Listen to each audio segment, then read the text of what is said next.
did you lose all your money on Black Friday? And why not, right? Okay, Taylor, you're going to ask me a couple of questions. Sure am. I hope they're provocative and deeply personal. You know. Here we go. Okay, so Janeway was introduced to audiences nearly 30 years ago now, and she continues to appear. Take it easy there, Taylor. So sorry, but she's still so beloved by fans, and she's still in the Star Trek universe. What does her legacy mean to you, both within the franchise and beyond it? Well, clearly, not to put too fine a point on it, I was the first female captain of a starship. Which was a pretty big deal then, and has continued to be a pretty big deal. And that will be my legacy, that will be my obit. My sons and I sit around and talk about that. I said, they won't say anything about how loving and sort of beautiful and dazzling I was. No, Mom, they're going to say, Captain Janeway bit the dust today. But it's a remarkable legacy, and I'm very proud of it. Prouder and prouder as I get older. There could have been other opportunities. I wasn't a science fiction actress. I didn't know much about Star Trek. I went into the audition, and I thought, I'm just going to give this character everything I've got. So I gave her humor, I gave her a little fun. There was a scene with Tuvok. It was intense. And as I left the room, I turned and I winked at Rick Berman. I just couldn't resist it. And I think it was that wink that won the day.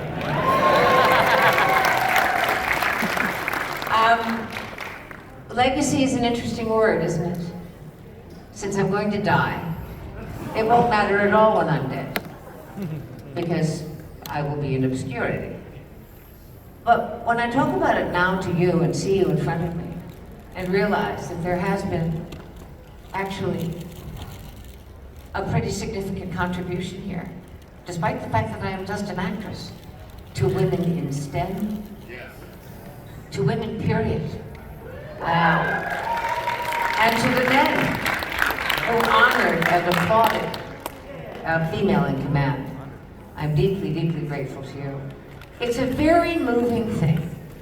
It continues to move me. It lifts me up.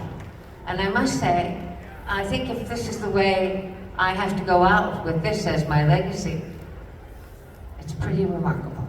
I'm very proud. And I'd like to take, did you have anything to ask me? I have a couple more, but if you're cool with that. She's scaring me. What's the next one?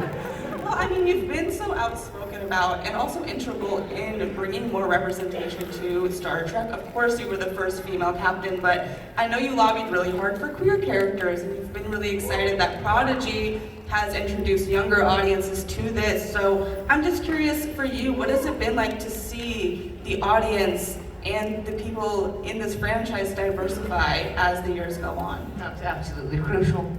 I regret that I didn't have more diversity on my own crew. I really wanted one of my essential crew of the 9 to be gay. And that could not be realized. They were already out over their skis hiring a woman. But this is what Star Trek it stands for: diversity, inclusion, and equity, right? And I don't know why it surprises anybody that it's, going this way or it's going this way. This is life. We are living among one another. And if we cannot talk to one another with empathy and compassion and passion, then what's the point? So, more diversity, more and more and more, so that it is never a question again in the Star Trek universe. I would love to take some questions, Taylor. Let's do it. I'd like to take some questions from the audience. Let's do it. Questions interest me more than anything. Yes, sir. Does somebody have I was going to say a thing that he could have? Microphone somewhere, probably? Here you go. Go Oh, over okay. there. Great.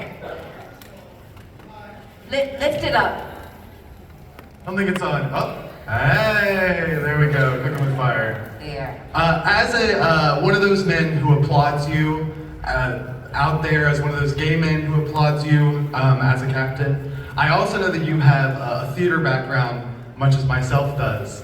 And I wondered if there was any way you would, Mount Rushmore, cast a Shakespearean play from the Star Trek universe. Just like that. Oh, I could do that. That would be fun. What springs to mind, do you think, right away? Midsummer Night's Dream. Yeah. Right? I just finished a play in New York. Yeah. Just last week. And I'm having all kinds of feelings about it. I went in a bit kicking and screaming. It was a deeply Irish play, dark Irish tale. And I wondered if I had the rigor, the internal rigor, to do it. And I found out that I did. So I think the thing about art is that it lives, it resides within us regardless of our infirmities or our insecurities. So you carry on as a thespian, as well as a gay man, and shout it out, man, right? This is your life. Yeah. Thank you for coming to San Francisco Thanksgiving weekend, Kate. I really appreciate it. I'm sure we all do. Very well. First of all, also thank you for being in our homes and now with technology, all of our devices. My late mom, she was a huge fan, and I'm a fan of you because I get to watch it with her. Now my question: the captain's chair. It's very honored and beloved by many.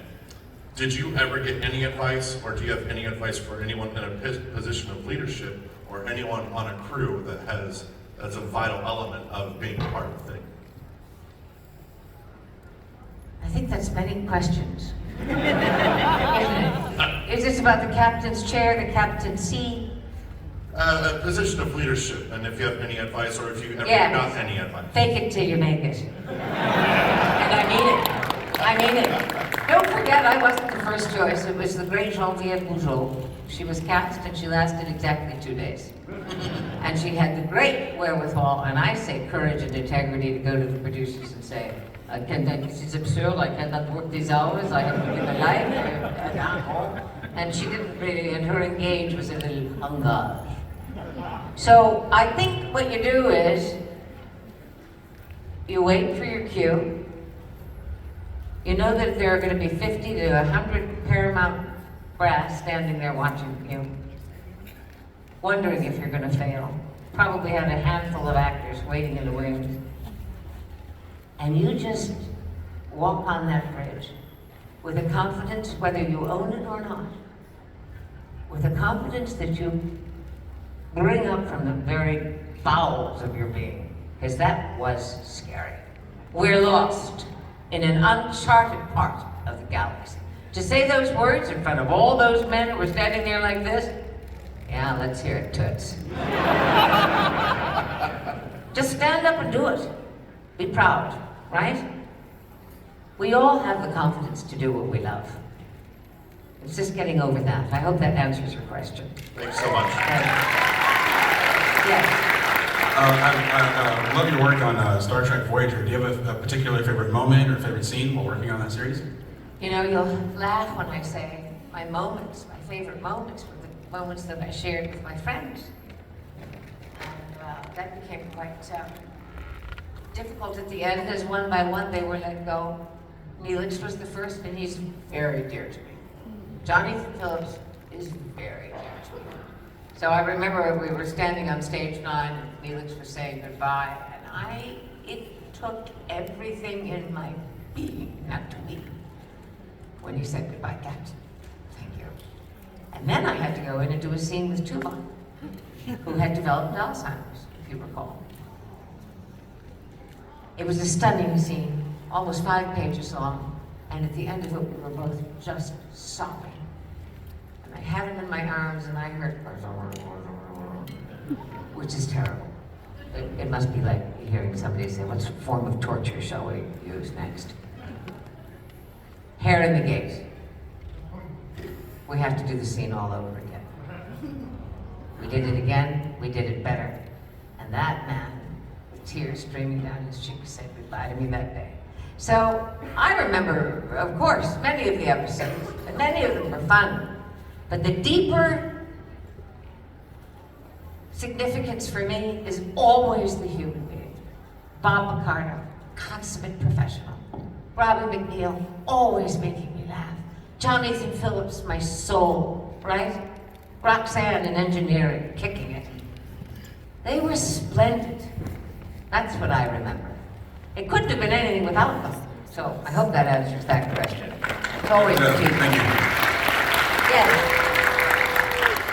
Thank you so much. I'm a Boricua, 52 years old, and I got introduced to the character and the show when I was in Iowa, going to college, away from home for the first time. Iowa, my Yes. home state, my From native. Puerto Rico to Iowa. Oh. And my father, I grew up with my father watching Star Trek. He's an autistic Boricua man. It was such a point of connection, and when your character came along, it allowed us the possibility to have different kinds of conversations about my role, my leadership. So I want to thank you. Did you just say your father was autistic? Yeah, he's autistic. This is very interesting to me. May I ask you a question about Yes, that? because characters are so important to him. Of So- course. so, yes. And what they exemplify and how they exemplify it.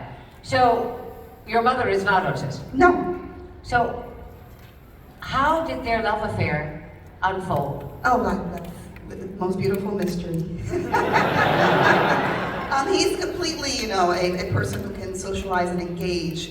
His passions are pretty intense, and I'm following along with stories and repeating them and re-indulging is his vocabulary. So maybe that's the way. And I have to go back and ask my mom that question. The thing is that because these kind of cross-cultural conversations, whether it be autism, whether it be being a Boricua in Iowa, are kind of what's beautiful about Voyager. And watching you as a woman in leadership, what's most difficult for me was you were written with a lot of constraint. Everything from the hair had to be just so, and you had to be so understanding, and you had to be so, so careful all the time, And I remember talking with my dad about this, so I'm just wondering, was there ever a scene or a moment? Just for that first season. Yeah, then it got better. I mean, I really told them at the end of Yeah. that first season to stop it. Yes. So was there a season you would She had 10 Yeah. hairdos. We were lost in the Delta Quadrant, 75,000 light years from home. I said, and she's in her ready room fixing her hair? What next? Chakotay. Boom. So thank you. My question to you is, if you could rewrite a moment where she was allowed more expansiveness and expressiveness, which one would it be? There was one episode called Alone. Do you remember it? Or Loneliness? Examining the intensity of her loneliness. I wish they could have carried that a little further. While engaging with the crew. They showed it when I was alone in my quarters. I think the loneliness of my command was very profound. Janeway gave up motherhood. She gave up the guy. The guy, called her and said, it's not gonna work. 75,000 light years is just too much for me. And I'm taking the dog with me.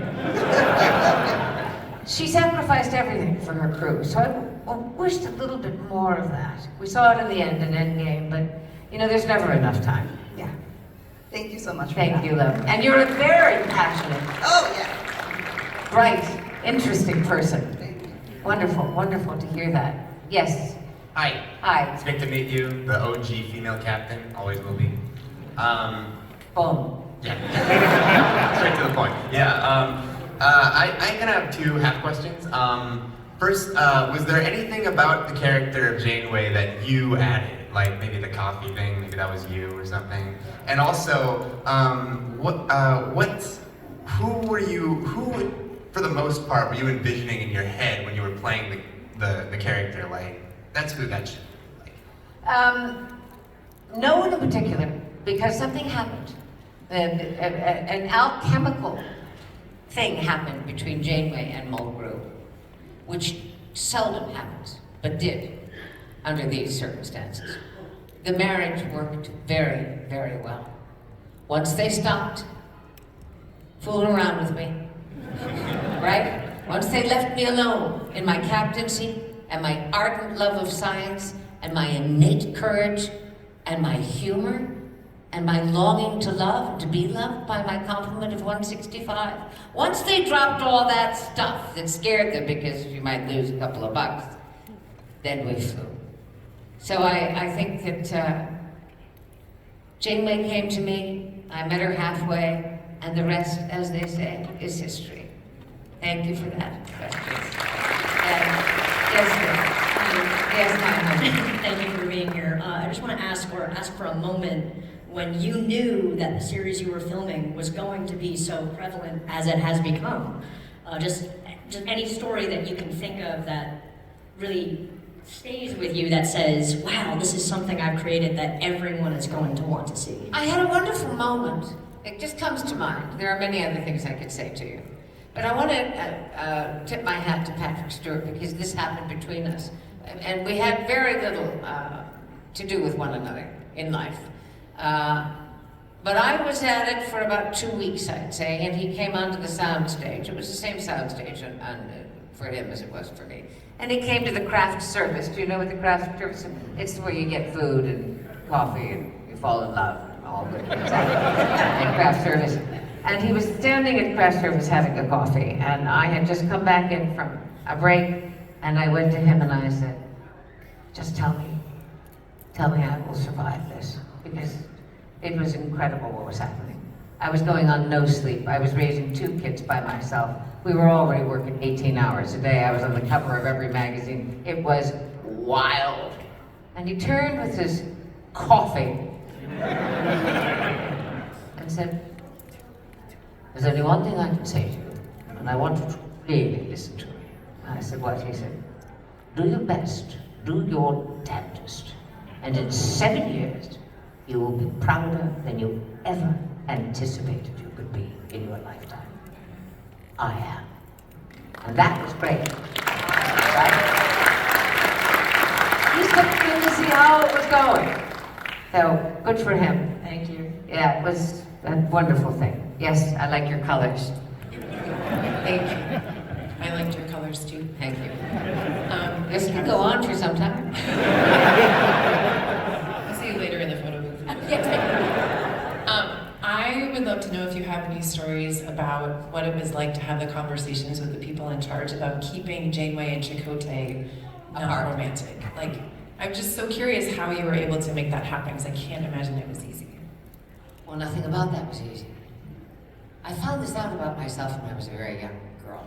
This is not self-aggrandizing, so please do not think it is. I like hard work. As Kamala Harris said, hard work is good. Hard work is joyful.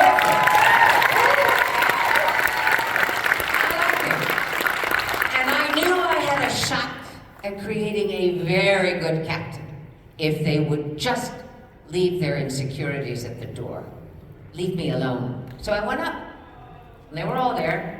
Rick Berman, Michael Piller, Jerry Taylor, Ken Biller, Brandon Bragg, the whole group. And I said, you can carry on. This game can go on forever with the 5-inch Italian heels and the boobs and the hair and the boom and the, right? But it won't work. Because this audience is discerning. This audience is intelligent. This audience loves science. They understand the marriage of science with the imagination. They do not want a female captain who's changing her hairdo every 2 seconds, right? Who's mincing around on the bridge saying, oh, Lieutenant, I just don't know what I did with my comb. Let's go and have a martini. I mean, you want a captain? I said, stop it. No Chakotay. Not gonna happen. I was still of childbearing years. I was only 39 when I got that part. You know, men are gonna make these associations. I wanted particularly the male demographic. I knew you ladies were with me. I knew. But the men can be tough. And I said, if they do not come to me of their own volition, born out of my ability to create a character that they really believe in, done my job. But it's certainly not going to be about the bun in at the top of my head. It certainly isn't going to be about how I look as a woman. It's going to be about how I deport myself as a captain. So leave this alone, guys, and we'll be fine. And then, of course, 7 of 9 showed up. Which was good. that answer your question? Yes. Thank you, God. Yeah. Hi. Well, first I gotta say, I fell in love with you as Janeway. You just nailed that role so well. And then, over the years, I've gotten to hear you speak, and I've read your books, which are amazing. And I've just come to adore you as a human being. You are amazing. What a wonderful thing to say. Are you free? My husband's here. It's always the way, isn't it? Thank you. But it's not the first place I got to know you. Where? The first thing I saw of you was throw Momma from the train. Which is hilarious, and if you haven't seen it. And I was just wondering if you had any funny stories. They try to sit in a makeup chair at 5 a.m. with Billy Crystal and Danny DeVito. She must have had to do my makeup 10 times. I was sobbing with laughter. I mean, these guys would do anything to break me, and they did. But I've never met two kinder men in my life. That was just fun. Throw Momma was fun. And, you know, I did 5 or 6 movies then that were all great fun. But the game changer, the life changer, was Star Trek Voyager. Of course it was. It was. Yeah. Thank you. Thank you. Yes. What's on your shoulder? Baby Groot. But, What did he say? Baby Groot. Okay. But just first off, I want to say I'm a little nervous, so please don't throw me in the break. You're nervous. I'm looking at that I know. thing on your shoulder. But my mom started me on the track with Voyager. We used to VHS tape it on like an actual VHS tape, and every Wednesday I couldn't wait to be able to pop back in that VHS and watch Voyager. It changed my life. So, like, Did you watch it with your mother? Yes. Boy, do I love these mothers. I love these mothers. They did it, didn't they? Come on, sit down, watch it. And you all got hooked. But my one question is, for the character Janeway, is who do you think was most impactful of the crew to Janeway throughout the journey through the Delta? Which one of my crew members? Yeah, pick one. To Janeway or to Kate? To Janeway. That's tough, man. I gotta choose?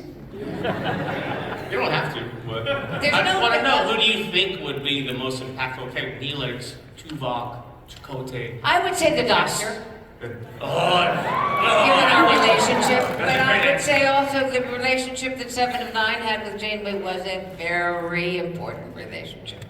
Without which I'm not sure we would have had the kind of maneuverability and dimension that we did have. So I think that was very smart, and they could see that. They could see that. But for me, as Kate Mulgrew as Janeway, to be greeted by Bob Picardo at 6 o'clock in the morning was nothing short of joyful. Thank you. Thank you. Yeah. I'm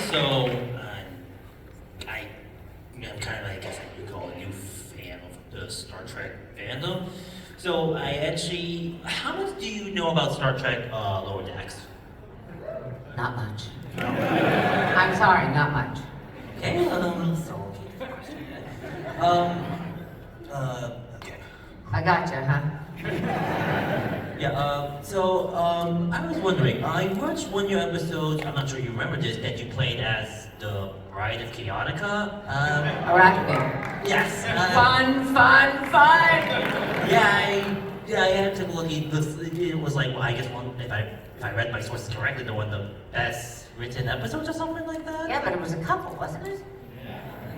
Yeah, I was wondering, how much did you enjoy, I guess, I love Hammy. Hammy? I mean, yeah, sorry. What did he say? Hammy? I'm sorry, wrong. Bride of, what was hammy about that character? She was great. And you know what else I loved? What was the two-parter where World War II? That was good. Loved that. White suit, tux, top hat, great. I've lost you, right? Yeah. He wants me to know about Lower Decks. I'm going to tell you something. And you're probably going to say, well, it's sour grapes. It's not sour grapes. As a captain, And as the first female captain, I'm very territorial about my product, which was Star Trek Voyager, right? Which was the Delta Quadrant, which was the intrepid vessel Voyager, USS Voyager. So when you leave 7 years in the trenches with this kind of extraordinary intensity, you have owned something. It's deeply private. It's deeply possessive. It's deeply felt. I don't really want to go to other things. I don't really want to watch Lower Decks. I don't really want to because I want to watch Voyager. Thank you, Doug. Thank you. Thank you for your question. Yes, sir. As others have to thank you for being here today for us and for yourself as well. I'm wearing a Prodigy uniform, and I never thought that there would be a Star Trek cartoon show. Not to date anyone, but I have children now. I have 2 kids, 12 and 7, and I won't tell you. they are watching Prodigy. We watched Prodigy with them. We didn't know what to expect. We fell in love with it. As you mentioned, the return of the Doctor and Chakotay, like that absolutely blew our minds. But now we've gotten to the point where the kids are watching Voyager with us, and it's such a great experience. For yourself, why a cartoon show? It's so smart, but like you had mentioned that you were so excited to be part of it, and we see that so much. But in addition to why you thought a cartoon show would have been a great idea, also what do you hope for the future for the kids of Star Trek? For the kids of Star Trek? Do you mean your kids? My kids, others. The Prodigy has many seasons to come. It's very, very, very, very smart, that series. And you as fans have lifted it to an unprecedented level. You put your money together and you had that little plane fly over Netflix saying, "Don't be a loser." Well, keep up the good work. I mean, I think that's important. I think it's very important that they are such a disparate group of characters. So you're teaching young ones how they come together, how they learn how to work together, and then Holograph Janeway appears, and they're learning, the Prime Directive through her. So I would wish for more of that. But I think, like most of you in this room who are of a certain age, you started to watch it when you were young with your mother or your grandparents, and that's the way it needs to be. That's what it is. It needs to be shared. And I think that's a commonality among this fan base. It's very, very shared. And why not? What else are you going to let your kids watch? I mean, there's so much unspeakable dreck on television, right? That they can watch, not to mention their phones. How many of you let your kids have their phone, a cell phone? Oh, I see. Okay, the most exemplary group of people. It will live on. We must encourage it to live on. We must never let it sink below a certain level of, I was going to say darkness. There is plenty of darkness. Star Trek investigates darkness and elucidates it with its own light. And that's what I call Prime Directive. That's what's important. Instill these values into your kids, right? What's it like to talk for your, young boy who's a young man? What's it like for him to talk to a gay guy? What's it like for your daughter to have a trans friend? What are we doing here? This is what we are doing with Star Trek. That's why it is crucial to the culture. And especially now. Do you get my meaning?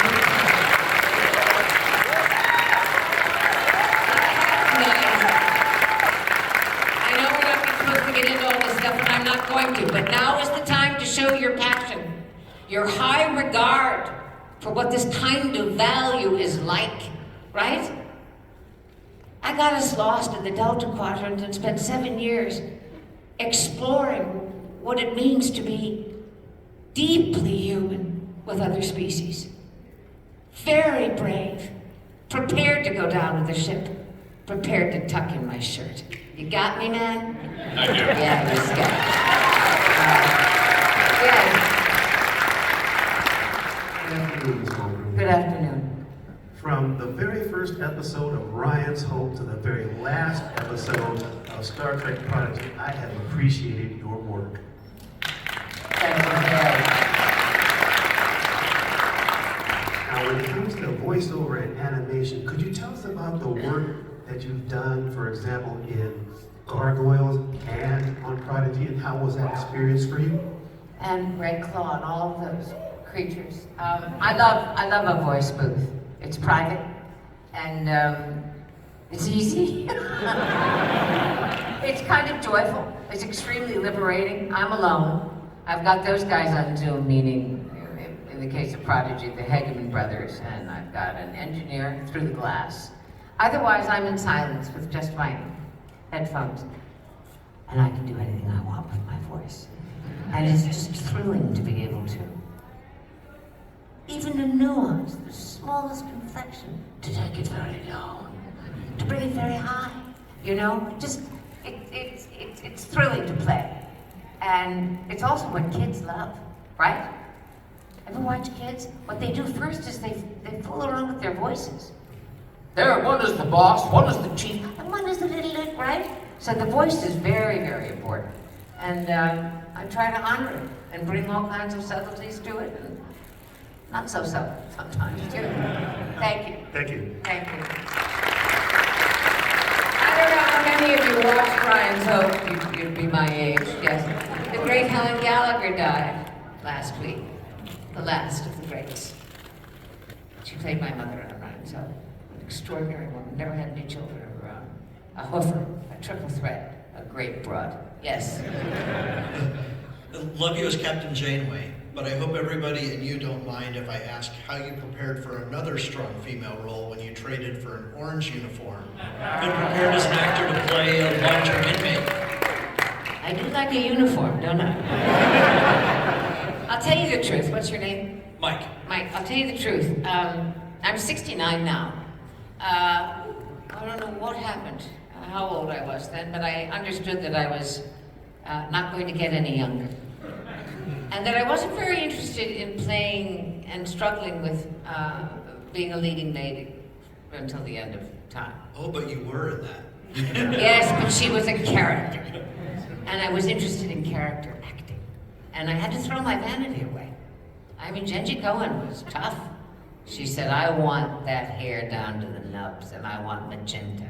And I want the fingernails long and magenta. And I want, you know, Norma to be shaving your legs first scene. I want, what? So I said to myself, I'm gonna go all the way with this one. And indeed, it opened up many, many doors and windows that perhaps would not have opened for me. It's tough to be the captain of a starship and then sort of a prison cook. But the industry, I think, recognized me and applauded my guts. And of course I had such a good, I mean, she was so great, wasn't she? She was. She was so fucking great. Oh, sorry. I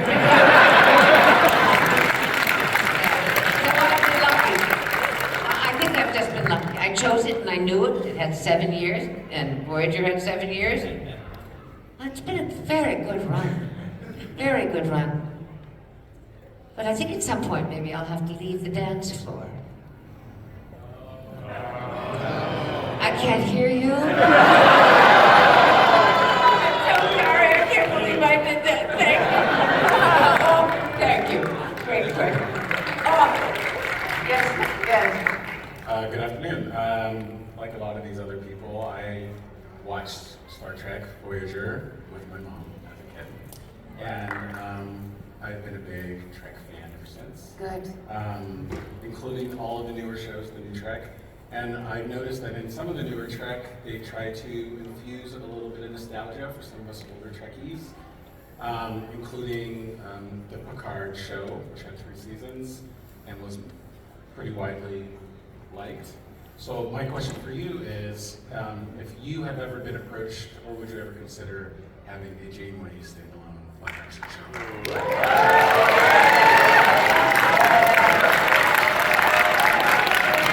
Thank you for that. Thank you for...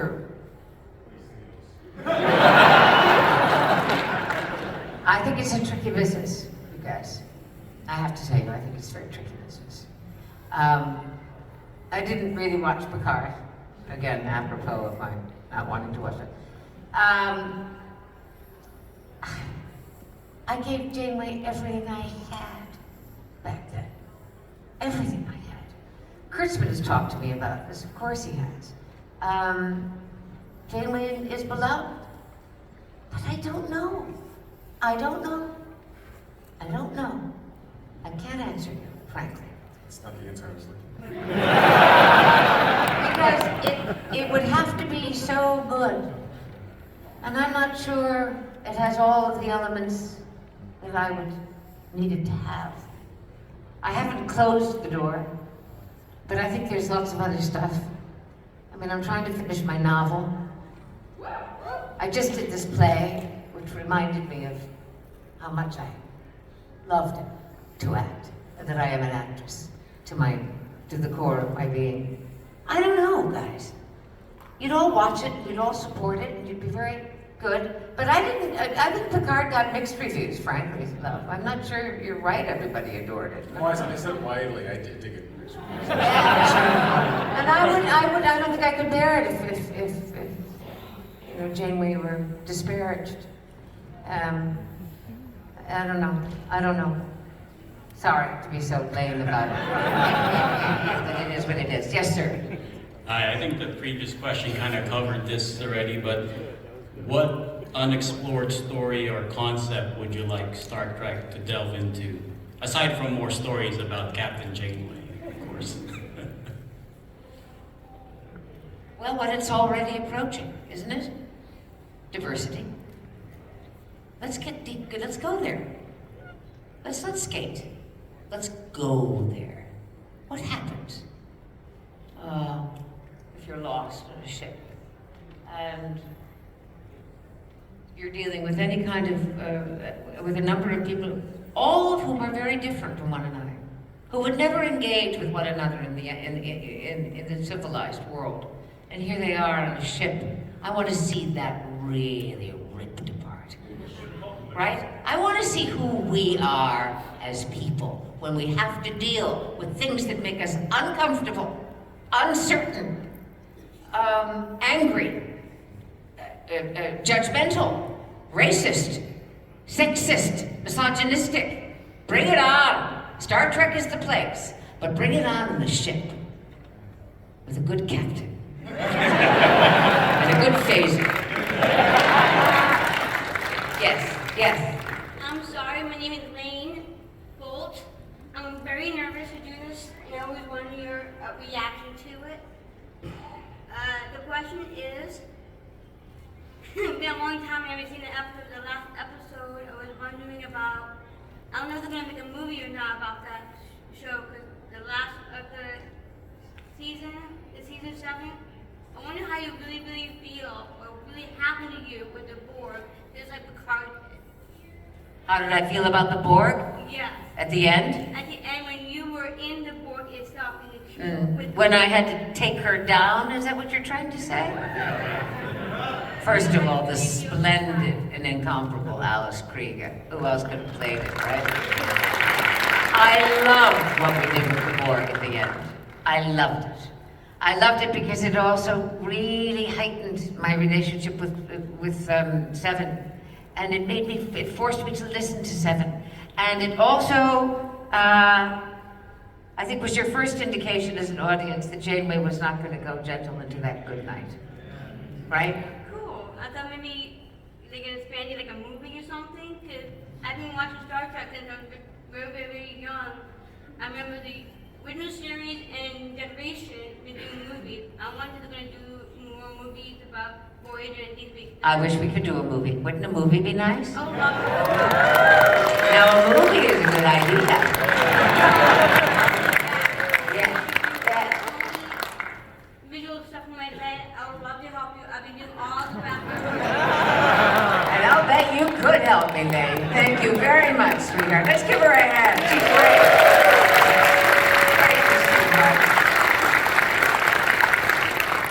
I think we have time for one more question. One more very good question. Searing question. Hello. Hi. I watched Star Trek Voyager with my father growing up, I know. It's great. And you and Kathryn Janeway's confidence in oneself, especially when the world is so ready to dismiss you as a woman and as someone who is not viewed as authoritative. That got me through girlhood. Your overcoming, your spirit. Just all. What do you think it did to me? I'm not kidding. It got me through that point in my life. I wanted to show what kind of a captain she could be, without for 1 second forsaking or sacrificing my natural qualities, right? I wanted her to be vulnerable. I wanted her to be sad. I wanted her to be full of laughter. I wanted her to love whether or not she could be loved in return. I wanted her to rise above the rest with her humanity. And I'll say this about Kate Mulgrew to you, and Janeway and I held each other's hands in this one. I'm deeply attached to the world. Deeply, man. I've loved this world. And they're gonna have to take me kicking and screaming, I'm sure. And the one thing I loved about Janeway was when she got everybody lost, because she missed the gas station. In the Delta Quadrant, right? And she has to have the monologue on the bridge with the Maquis, how we're going to work together, we're going to overcome it, we are going to be great, we're going to learn, blah, blah, blah, blah, blah. And everybody's going, but are we ever going to go home? I don't know, I'll do my best. I think I went into my ready room, the door closed, and went, yes, I'm lost in the Delta Quadrant, and I'm going to have the time of my life. Thank you, San Francisco.